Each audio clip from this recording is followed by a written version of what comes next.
those things which are behind you. Sometimes that things of our past keep pulling us back, not allowing us to do the things that we need to do for the Lord. And Satan is that way. He is crafty. He will cause you to go back and remember what you used to do. Try to make you feel bad about who you are. He's that way. And Paul lets us know that he had a past also. And as long as you live on this earth, you're going to have a past. And he makes it clear that because of this past, some people may have given up.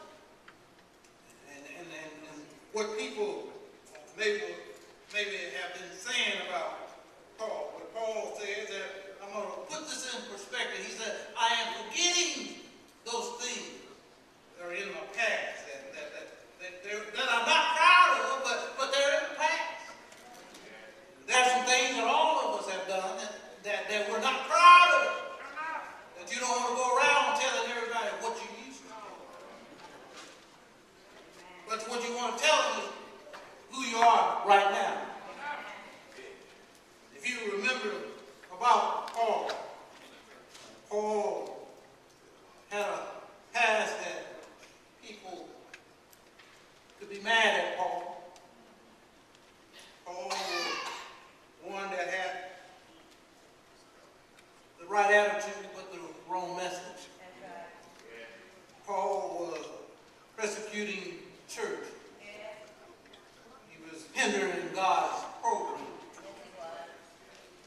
If you remember that Paul was the one that stood when they took Stephen out of the city and stoned him. And Paul was the one that was holding that post. He was not proud of what he was doing. But God has a way to make you forget your past if you allow him to.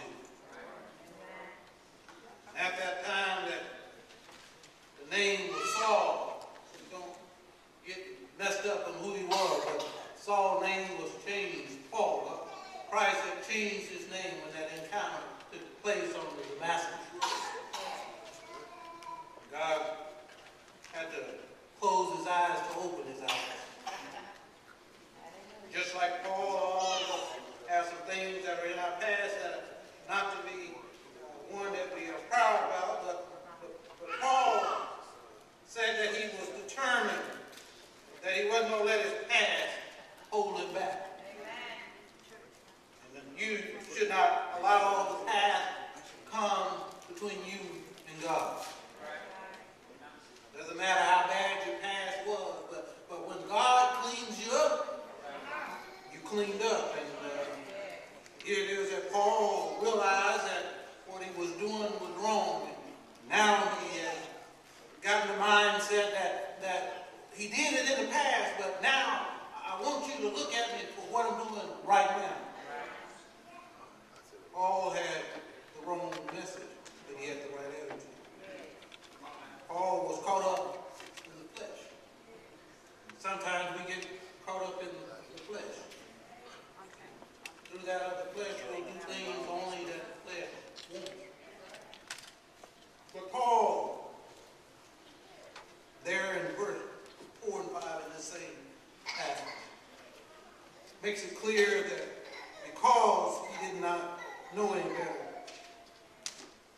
he was doing the things that he had been trained and taught to do. You know the story of Saul, that he was a well-educated person. That he had, if you want to call it degrees, he was schooled in the law. So he was among the best of them. Some people are proud of their education. There's nothing wrong with education. Some people are proud of the money that they have. Nothing wrong with money. Some people are proud of the fame that they have attained. Nothing wrong with fame.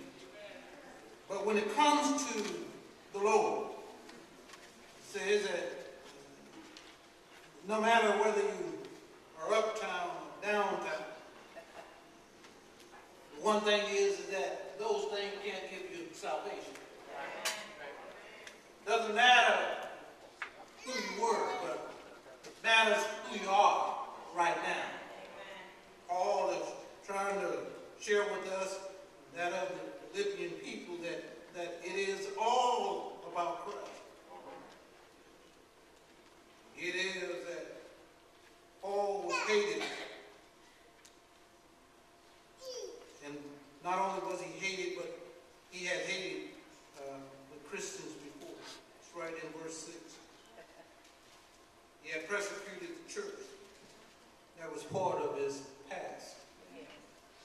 Some will tell you that Paul done a lot of good when he was converted. If you look at the New Testament, you will find that Paul writing is throughout that of the New Testament.